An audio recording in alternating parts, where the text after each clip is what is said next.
Hey everyone, welcome back to Verbology. This is Deepika Avasthi. In today's session, we are going to learn a lot of reading comprehension techniques and also solve a GMAT passage. Before we start, I'd like to tell you a few things about this session as well as upcoming session in this reading comprehension series. That in today's session, we are going to take a very generic approach, a very bird's eye view on reading comprehension. What kind of passages do you get in exam? What kind of questions you will come across? What all skills you need to develop to ace reading comprehension in GMAT exam. And then of course there are certain type of questions, skills, and like a lot of small things about this topic which you have to learn on your way. So today is a very generic, a very comprehensive session which will cover everything, but in continuation of this series, we are going to take each topic one by one. For example, how to solve inference questions. So we'll take only inference question in the entire session, or general questions like passage based question like primary purpose, main idea, how to solve application based questions, etc, etc. How to just understand a passage, skim a passage within 2 minutes without solving any questions first. So all these things we will be taking in this series. So stay tuned with this entire playlist. Uh, let's get started with reading comprehension. So first of all, when you read the passage, see there are three parts to your passage, isn't it? When you read it, so generally you find things difficult. I would say either vocabulary is difficult, or because of length it gets boring, you lose interest, you forget what you have just read. So try to make connection as you read, right? For example, there are four paragraphs, you know the story in short. Okay, this was written, then this happened, then this happened, then this happened. So just in 4 to 5 points what exactly has happened. Also, when you're reading something which you're already familiar with, for example, you have done your graduation from biochemistry and now you have a passage on biochemistry. It will be easier for you to relate and understand the passage without much confusion because you have prior knowledge. And if when you do not have a prior knowledge, it gets slightly difficult for you to understand, and sometimes you have to read something twice to understand it better. So make sure you read 2 to 3 articles daily, right? You do daily reading from science, history, economics, because these are the areas you get most of the passage. Of course you get sometimes from philosophy, I would say literature, but majority of the passages are from these three areas, right? Keep yourself updated as much as possible, right? Try to relate the information, try to see it practically so that you get the meaning out of it. Now when you visualize something, generally it is easy to visualize something when you're already familiar to it. For example, I have done microbiology, so when I see anything, a science passage for example, or specifically related to biology or microbiology, I can actually visualize it. Whereas when I see something which I am not related to, for example any financial related sheet, economics passage or so, for me it is comparatively much more difficult to relate. So try to relate as much as possible, imagine, visualize what you're reading so that it stays in your memory for the longer time. Determine importance of each thing. For example, when you're reading a passage and you see an example, see if example is written, that means that point is important, and to explain it better, author has given an example, isn't it? So when you get examples, when something is highlighted, when two contrasting points are given, try to figure out, okay, what are the main ideas of each paragraph, main topic of each paragraph. Determine importance, because majority of the questions will be from these main ideas of each paragraph. So try to set a purpose, right? Try to figure out what's important, what's not important, and that generally comes with regular daily practice of reading. And for making inference is extremely useful. When you start solving the question, you don't have to come back and forth and waste a lot of time if you're making inferences while you read. So try to always first of all use your a little background knowledge. Of course extra information is something you should not include because it might confuse you sometimes and you end up choosing some wrong answer. But since GMAT focus questions are so indirect, majority of the questions are so indirect, and sometimes the correct option is better among the other options, you will need a little extra information, a little out of the box information, because a lot of time critical reasoning, application based questions require you to think out of the box. right? So your background knowledge plus what is written in text and plus your understanding is actually needed now in GMAT focus reading comprehension passages. So as I said, try to read more and more articles on these topics: history, science, economics. You can join my Telegram channel. There we post 3 articles daily for your reading. We also post vocabulary so that you improve your vocabulary on daily basis. Also some quizzes, practice sheets, alright, on whatever whichever topic we take on YouTube. So when I talk about more articles, what is the frequency, how many articles? So I would say, if you're a beginner, if you're just starting a GMAT preparation, start with 3 articles, right? I told you the genres or areas: history, science, economics. So one from each daily, at least for 30 to 40 days. See if it improves your comprehension. It will of course improve your comprehension. If your accuracy is getting better and you have enough time for GMAT, maybe you can decrease it to 2. If you do not have, please continue it till your exam. But at least you need to practice it for 30 to 40 days to see marked improvement or difference in your performance in reading comprehension. Now there are various type of questions.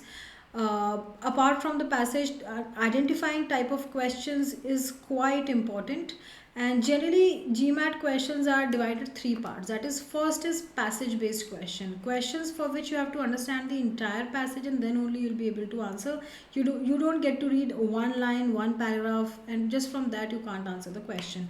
Second is indirect questions, for which you have to read maybe a particular paragraph, but the question is very logic based, reasoning based. You just reading and doing a word match will not help you. You have to really understand that location and then should be able to answer. Generally these questions are asked as in application based question: general inference, specific inference. For example, all of the following uh, will author will agree with except.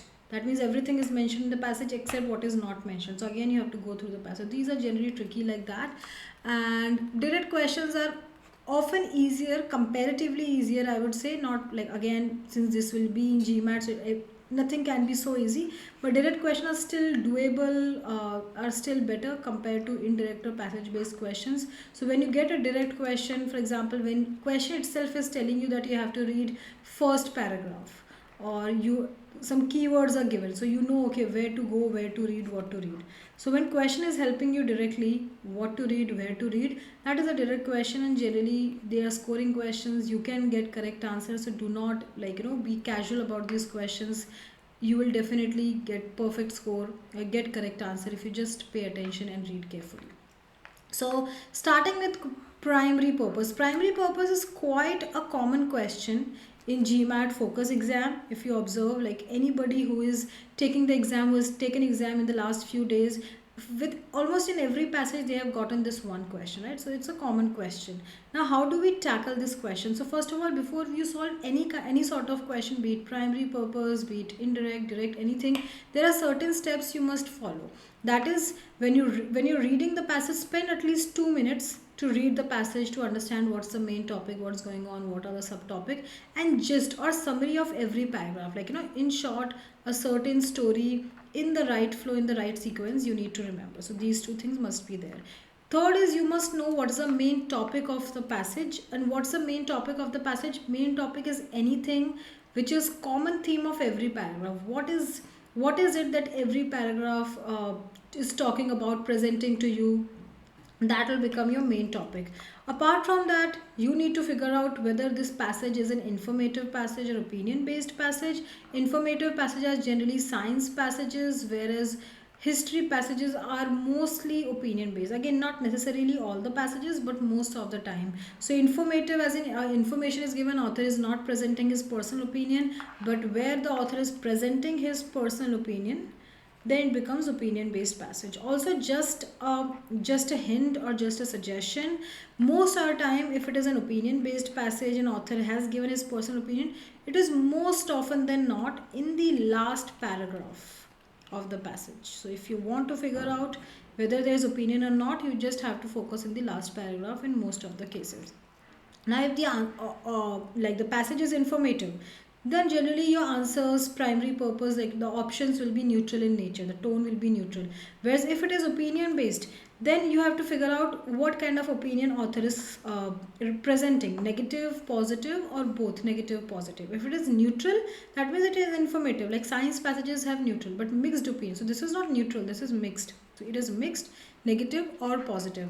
If you think it is a negative opinion or tone, then these are the words you will find in the options of primary purpose. If you think it is positive, these are the four words you will find in the options, or similar words you'll find in the options of primary purpose. If it is mixed, then critique, evaluate, analysis, examine, similar words.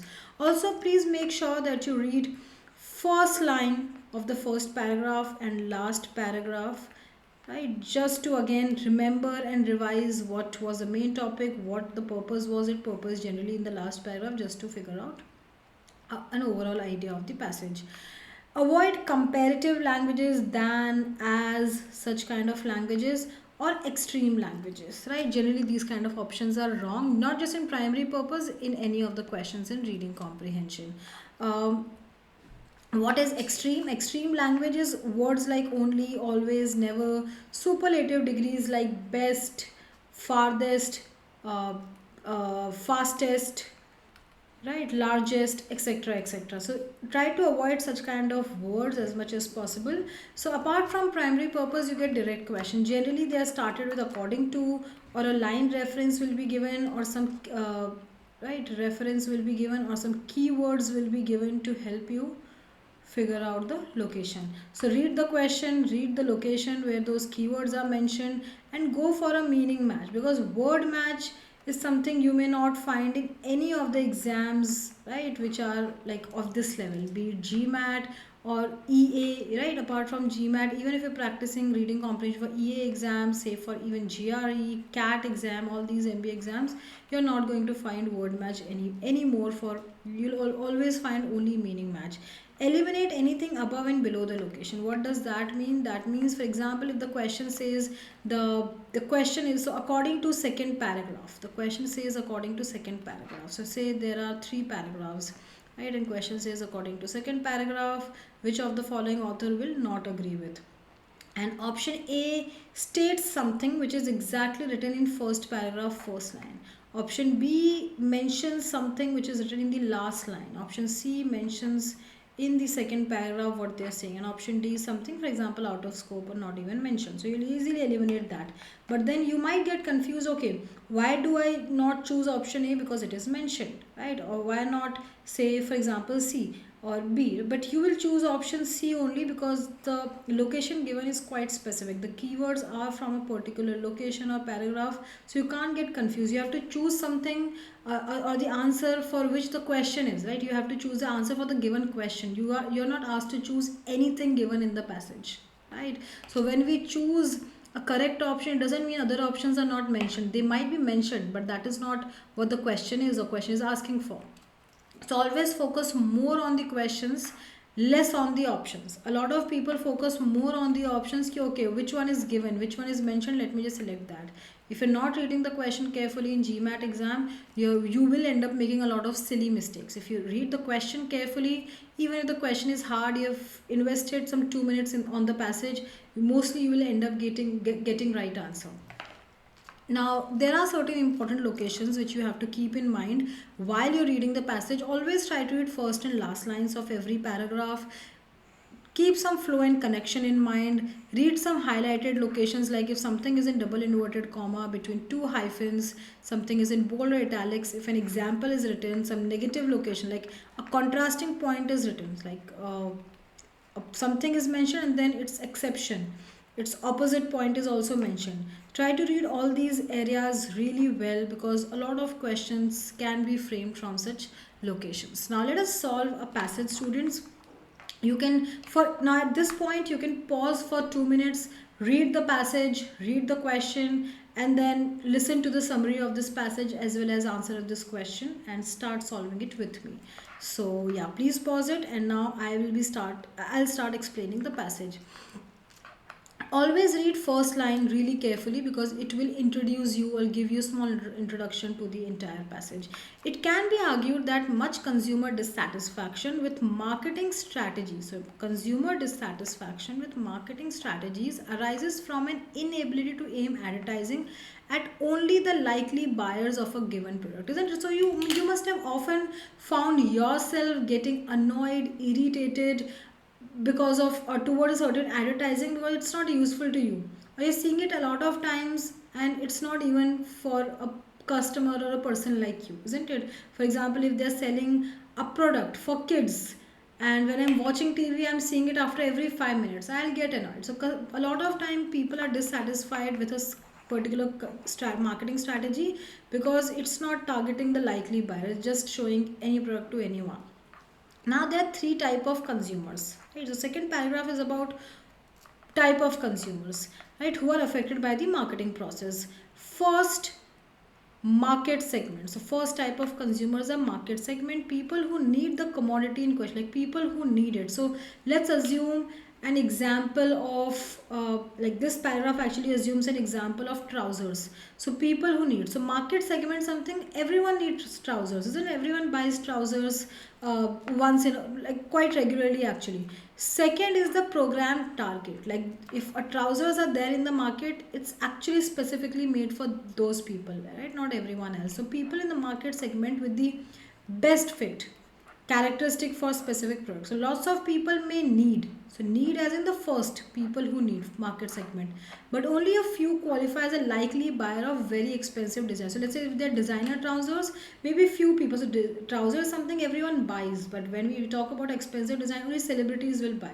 It's not like trousers something nobody needs. So first of all, there's a market segment, how many people need this product and who will actually buy this product. Finally, there is a program audience, third type of customer, who are actually exposed to the marketing program without whether they need or want. So third is something they don't really need the product, right? They don't need the trouser. So that is third. Fine. Now we are saying this is a very important line. These three groups are rarely identical. As in these three groups are always different in nature. Like someone who needs it may not be the best fit. Someone who does not need it may not, like may not be part of market segment, like that. So these three groups are always like three different type of customers. There's no mix of these customers, except like there's an exception. So second paragraph is about the exception, that when these groups can be similar, these customers are actually common. So when we talk about a particular industrial product, there you can figure out the customer, and such customers generally share a particular need, like whoever needs it, they generally buy it also.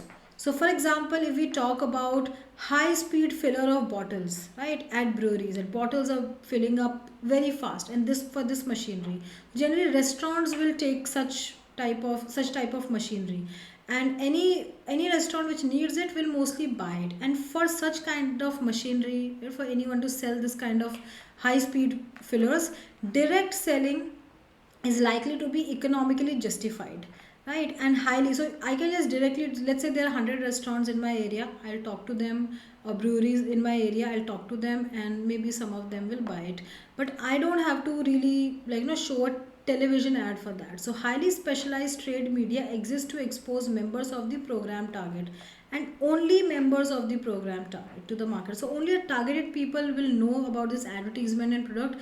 It will not be shown on TV or on hoardings. It will not be a mass marketing kind of thing. So when an industrial product is, we talk about, the customers are quite same, there are no categories, and generally in that case we do direct selling, we don't do mass marketing, is what second paragraph is saying. Now last paragraph is most consumer goods markets are different. So it's not just customers, even the markets are different. For example, what they're trying to say, let's say all of us are going to a mall to buy shoes, so and all of us are almost of the same age. It's not like all of us will buy exactly the same shoes. Our brand choices will be different, colors, design, style, everything will be different, price point. So typically there are many rather than few potential customers.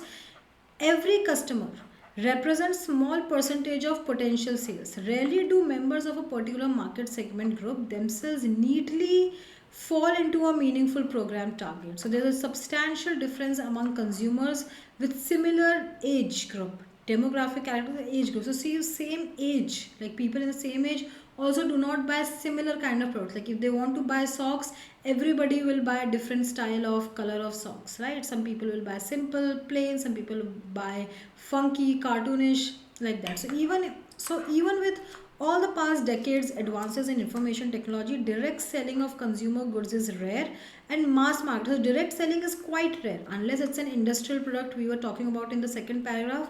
Generally, because people need different things in the same category, mass marketing remains an economically feasible mode when it comes to products for masses. Now the last line, the conclusion is, unfortunately, there are few media that allows a marketer to direct a marketing program exclusively to the program target. So we don't have a lot of ways where we can show that advertisement to the program target only. And for unfortunately, people get exposed to a great deal of marketing first. So people get exposed to a lot of unnecessary products in which they have absolutely no interest, and so they become annoyed, right? So again, it's closing the loop that why people are dissatisfied at marketing strategies, because they see a lot of unnecessary products, advertisements, and then they get annoyed, and the whole technicality or the reasons behind it are there in second, third paragraph. Second paragraph is about three different type of consumers. Third paragraph is an exception where consumers may not be different, and last paragraph is how many people of the same age can also be different customers of different products, and that's why in that case mass marketing is better, but when it comes to industrial product, direct marketing is better. Now let us solve the question 1 here. The passage suggests which of the following about highly specialized trade media. So whenever you see the word suggests, it's an indirect question, and it's an suggest or infer for that matter. And generally these questions are much more difficult or harder to tackle compared to other questions. So first of all, I'll try to figure out this word where exactly it is mentioned. So if you see third paragraph, last few lines, uh, I'll just highlight this for you. So highly specialized trade media. Can you see this, everyone? So the question is from here. So question is, what does the passage suggest about this highly specialized trade media? So these words fall into which line? So here. So read full stop to full stop. In such circumstances, which circumstances? Where we are selling an industrial product, right? A particular product. Direct selling is likely to be economically justified, and highly specialized trade media exists to expose members of the program target, and only members of the program target. That means, who are the program target? People who are the right fit or the best fit. That means it does not really take in regard the market segment, like who can buy. No, who will definitely buy. So not these people. And third group, the program audience, not this group, only this program target. So let's take a look at the options. They should be used only when direct selling is not economically feasible. No, highly specialized trade media is done when you're doing direct selling. It's not like when direct selling you're not doing. So opposite of what is mentioned. They can be used to exclude from the program audience people who are not part of the program target, right? So it excludes people who are not program target. They're used only for very expensive products. Not really expensive or cheap is not what we are saying. For a product for which there are the customers are very few. Generally industrial products are those. So on this side or this kind of vocabulary words are not mentioned. For that reason we cannot choose this. They are rarely used in the implementation of marketing programs for industry. They are not rarely used. Mostly highly specialized trade media is used for industrial products. So this is also opposite to what we are saying.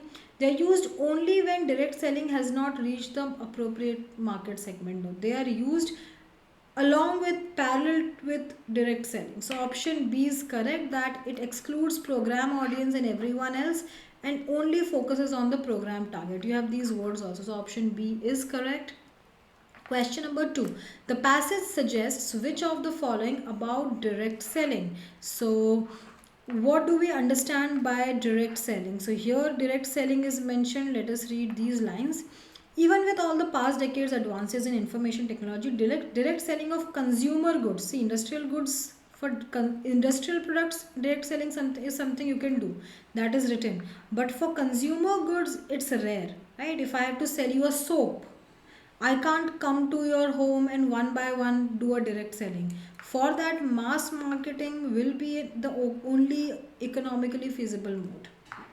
So it is used in the marketing of most industrial products, not most, only those industrial products where the customers are few. If the customers are few, you can do direct selling. If the customers are many, you have to do mass marketing. It is often used in cases where there is a large program target. Maybe it is not economically feasible for most marketing programs. Yes, for majority of the programs it's not feasible, it's quite rare. So this is something we can keep. It is used only for products for which there are many potential customers. Not, this is a little extreme. Only, always, never, extreme language, try to avoid. It is less successful at directing marketing program to the, so it is successful or not a strategy. This particular direct selling strategy is not mentioned anywhere in the passage, and for that reason we are going to eliminate it. So we are down to option B and C. Which of the option is exactly mentioned? We are saying it is rare, and majority of the times we use mass marketing unless the customers for a particular product are very few. Like you just 10 people, maybe 10 restaurants are there, 10 breweries, so I can just go to them rather than do mass marketing. So we'll end up choosing option C, that it is not feasible for majority of the marketing programs. You have to always keep on showing everything to everyone. Maybe that's why people get annoyed, retain the last line or first line dissatisfied, but that is the way for majority. Mass marketing is for majority of the products. Direct selling is something you can do very few times. Now, question number 3. The author mentions trousers in line 9 to 11 most likely in order to. So, when it is said in order to, it generally means why. Yeah, right, why. So, lots of people may need trousers, but only a few qualify as likely buyers of very expensive designer trousers. See, in this paragraph, we are introducing three type of consumers. First is market segment, second is program target, who will actually buy this expensive like trousers, and third is program audience, who doesn't really need or want this particular product. So, first type of group, that is market segment, right? Second type of group, program target, which is going to buy these trousers. Then we are saying, okay, these are the perfect fit. And then third is something that is program audience. Yeah, all right. So make a comparison between the program target and the program audience to compare these two. Not really. See, the trouser is there. It could be the comparison of first two, right? So not program audience. Also, it is an example. Expensive trouser is an example to differentiate between three type of customers. So example is generally written after your main point. So it must be differentiating the first two type of groups rather than the third one. Emphasize the similarities between market segment, not similarities but the difference. How first group needs but second group is the best fit or will definitely buy it, isn't it? Provide an example of the way three groups of consumers, not three groups, two groups, how they are affected by this product. Third group doesn't need it. Clarify the distinction between the market segment and program target. The first two, yes, the difference between first two. Introduce the concept of program audience, no, right? It's just that there are trousers, maybe many people may need it, but only a second group will buy it or is the right fit for that product. So option D. Question number 4. Which of the following best exemplifies the situation described in the last two sentences of the passage? So let's read the last sentence. Unfortunately, there are few media that allow the marketer to direct marketing program exclusively to the program target. So for example, you are a program target. There are very few ways that we can exclusively show you only what you need, only those products and nothing unnecessary. Inevitably, you will get exposed to great deal of marketing for products in which you have no interest, and so you will get annoyed. So why am I reading it like this? So that you understand and you should be able to relate with this information. Now the question, this particular question is an application based question. What they are asking, that which of the following situation can be a good example of this situation. So this is application. So if only you have understood this these lines, you will be able to find a right example for these lines. So a product suitable for women aged 21 to 30. So let's say a cosmetic product is generally used by women aged 21 to 30.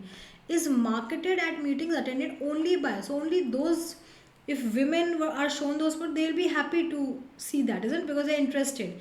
They are not getting annoyed there. So right, no chance of, right, no annoyance, because you need it. It's just that when you showed something you don't need it, that's the problem, right? So no annoyance in this case. This is wrong. Let's read option E.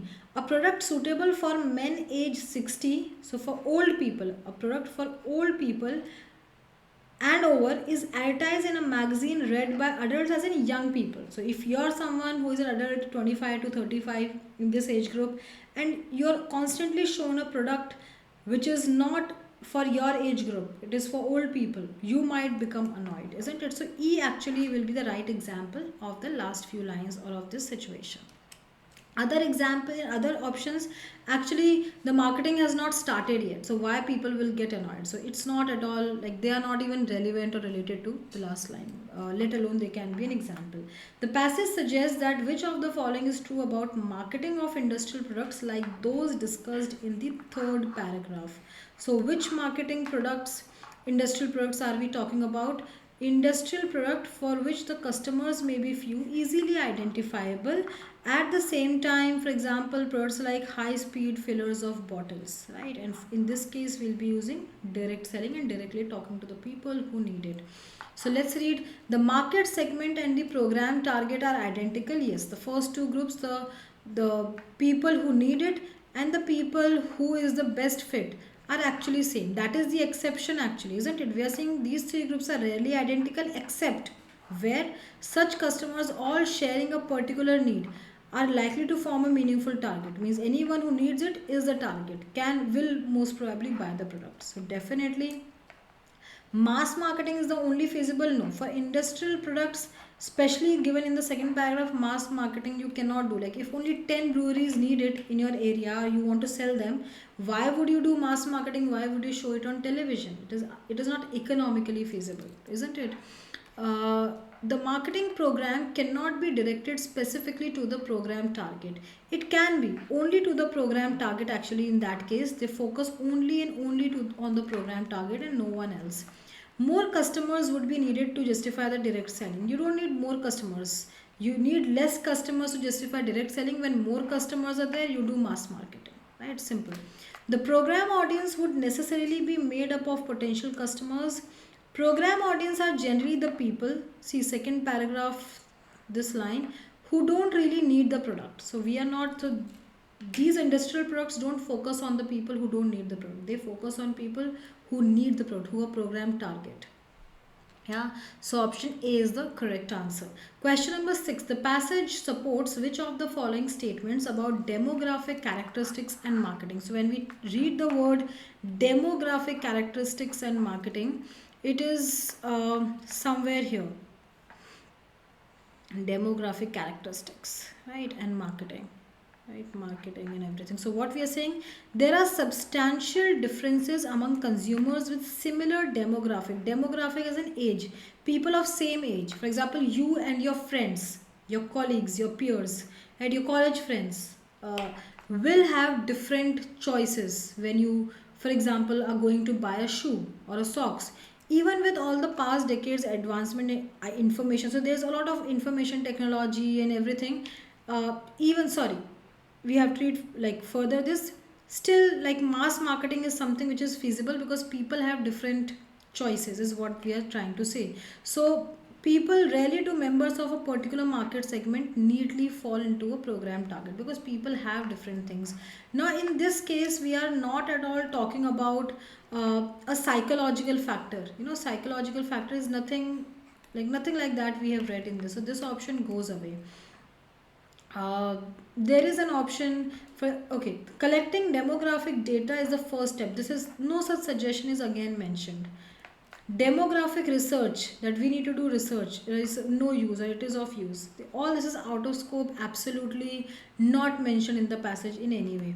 A program audience is usually composed of, program audience again are the people who don't really need the product. So that's not what we are talking about. What we are saying is actually written in option D.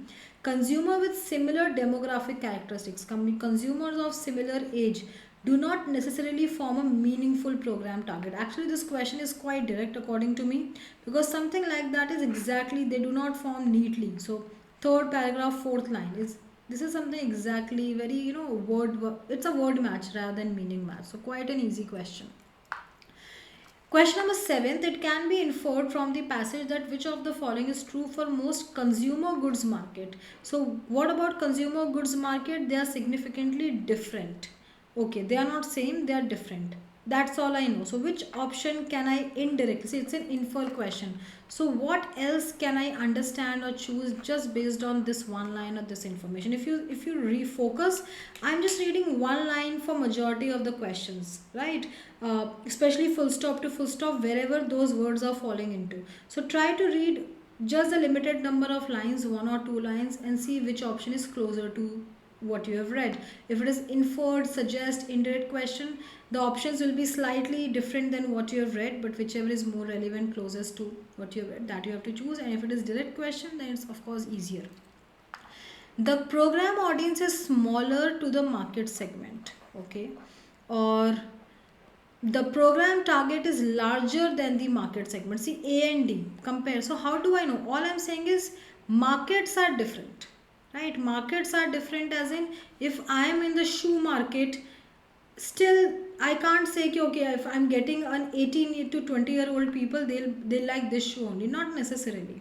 Or if I see a customer of 25 to 30 years of age, they will like this type of product only. Not necessarily, right? So smaller or larger, something we cannot infer just based on this different word.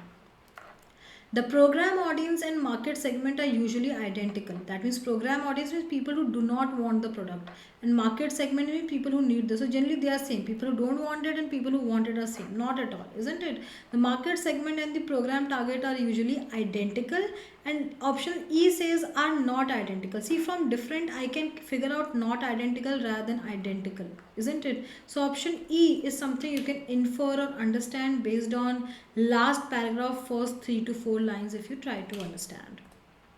That is it, everyone. Thank you so much for joining and listening to me. Please join our Telegram channel for daily practice sheets and quizzes. I am also giving you a small homework, a small passage with just 2 paragraphs and 3 questions. Like question number 1 is this, question number 2 is this, and 3 is this. Let me know your answers for these 3 questions in the comment down below. I'll also be giving you answers in the comments only tomorrow, like in the next class. But till then, try to solve this and let me know your answers in the comments. Thank you so much, everyone, for attending this session. I'll see you tomorrow at the same time with next few concepts of reading comprehension, where we'll be breaking down each and every question type and focus only on one concept. Can be process of elimination, general questions, main idea, primary purpose question, inference questions. It's just a long list. For you to ace reading comprehension really well, you need to learn 10 to 12 concepts, which everything I'm going to cover in this particular playlist or series. So kindly subscribe so that you get the notifications. Bye bye, everyone. Have a nice day.